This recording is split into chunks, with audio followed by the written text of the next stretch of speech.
हम लोग को अलीसार कंपनी ने बुलाया था इंडिया से। हम लोग 6 महीने का नाम करके बुला के हम लोग को 2 साल रखा है, लेकिन हम लोग को इस वक्त घर जाने के लिए बताया था, लेकिन अब तक हम लोग को घर जाने के लिए नहीं दिया। 3 महीने से ऊपर हो रहा है, ना खाने का पैसा है, ना इधर कोई आदमी इधर हम लोग का सुन रहा है, ना जवाजात सुन रहा है, ना इंडियन एम्बेसी सुन रहा है, ना पुलिस वाला सुन रहा है। सिक्कों की चमक में बेहतर भविष्य का सपना लेकर सऊदी अरब गए 161 भारतीय आज वहां बदहाली का जीवन जीने को मजबूर हैं। सऊदी अरब के अबहा शहर में ये सभी भारतीय एक निजी कंपनी में काम करने गए थे, लेकिन अब न तो उन्हें काम मिल रहा है और न ही मेहनत की कमाई। इनमें से 13 लोग उत्तर प्रदेश के बस्ती जिले के रहने वाले हैं, जिनका हालात दिन ब दिन बदतर होते जा रहे हैं। मजबूरी में इन्होंने वीडियो बनाकर सोशल मीडिया के जरिए भारत सरकार से मदद की गुहार लगाई है। यहाँ पे सिर्फ पहाड़ ही पहाड़ है, ना इंडियन एम्बेसी आती है, ना जवाजात आती है, ना कंपनी आती है। हाँ चाचा,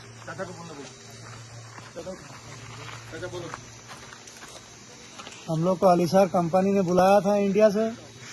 हम लोग 6 महीने का नाम करके बुला के हम लोग को 2 साल रखा है, लेकिन हम लोग को इस वक्त घर जाने के लिए बताया था, लेकिन अब तक हम लोग को घर जाने के लिए नहीं दिया। 3 महीने से ऊपर हो रहा है, ना खाने का पैसा है, ना इधर कोई आदमी इधर हम लोग का सुन रहा है, ना जवाजात सुन रहा है, ना इंडियन एम्बेसी सुन रहा है, ना पुलिस वाला सुन रहा है। कोई कुछ कहीं से कुछ भी नहीं हो रहा है। हम लोग इसलिए हम परेशान हैं। हम लोग को मदद की जरूरत है। जल्द से जल्द हम लोग को मदद कीजिए, नहीं तो हम लोग परेशान हो जाएंगे खाने के लिए। लोग सऊदी अरब में अबहा में फंसे पड़े हैं। 161 आदमी जो है यहाँ पर सब परेशान हैं, और जो यहाँ पर हमें कोई सुनवाई नहीं हो रहा है।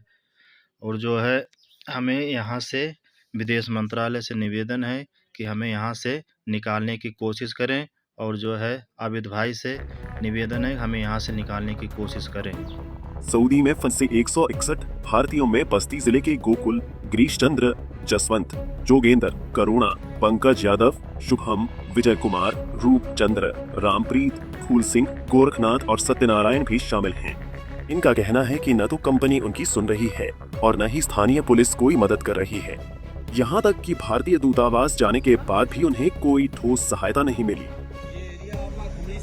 यहाँ पे सिर्फ पहाड़ ही पहाड़ है। ना इंडियन एम्बेसी आती है, ना जवाजात आती है, ना कंपनी आती है। हाँ चाचा,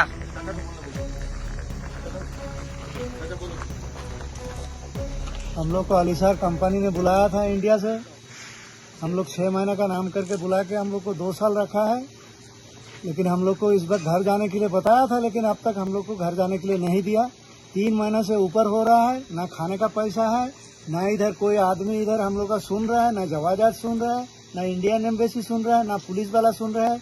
कोई कुछ कहीं से कुछ भी नहीं हो रहा है। हम लोग इसलिए हम परेशान हैं। हम लोग को मदद की जरूरत है। जल्द से जल्द हम लोग को मदद कीजिए, नहीं तो हम लोग परेशान हो जाएंगे खाने के लिए। लोग सऊदी अरब में अबहा में फंसे पड़े हैं। 161 आदमी जो है यहाँ पर सब परेशान हैं, और जो यहाँ पर हमें कोई सुनवाई नहीं हो रहा है। और जो वहीं नगर थाना क्षेत्र के भटहा गांव निवासी सत्यनारायण के परिजन बेहद परेशान हैं। परिवार का कहना है कि सत्यनारायण घर का इकलौता कमाने वाला है। पिता बुजुर्ग हैं, माँ बीमार रहती है और एक छोटी बहन पढ़ाई कर रही है। सत्यनारायण की कमाई से ही घर चलता था, माँ का इलाज होता था और बहन की पढ़ाई जारी थी। परिजनों ने करीब 1 लाख रुपए खर्च कर उसे सऊदी भेजा था, लेकिन आज वही बेटा खुद बेसहारा हालात में फंसा हुआ है। अरे बोल के गए रहन कि जाए थे, 1.5 साल में आए जब लड़की का शादी करे, बहन है हमारे छोट, पैसा वैसा नहीं दिया तो परेशान है तब से। अभी तक वो कितना पैसा भेजते हैं? अब कितना भेजे, 10-15 हज़ार वही भेजे। पैसा मांगो तो पैसा नहीं है, पैसा नहीं देते बाटे कंपनी वाला, तो कहाँ से पैसा दे दी। क्या परेशानी है? परेशानी तो बहुत बा घरे, पैसा कौड़ी खाइए नहीं तो परेशानी नहीं है।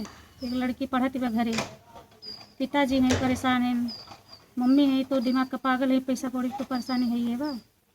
और क्या बहन की शादी की? शादी करे है, पैसा नहीं दे रहा तो शादी कैसे होगी? कमाने वाले कौन है? बस वही एक ही पिताजी हैं, घर पर रहते हैं। कमाए वाले एक ही है, पैसा देता नहीं है तो कैसे काम चलेगा।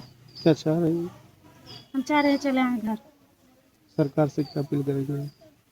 हम सरकार से ही बोलेंगे कि है हमारे भाई को घर भेज दो। सऊदी अरब में फंसे भारतीयों और उनके परिवारों की निगाहें अब सरकार पर टिकी हैं। परिजनों ने भारत सरकार और विदेश मंत्रालय से अपील की है कि जल्द से जल्द हस्तक्षेप कर इन सभी भारतीयों को सुरक्षित स्वदेश वापस लाया जाए, ताकि एक बार फिर उनके घरों में उम्मीद की रोशनी लौट सके।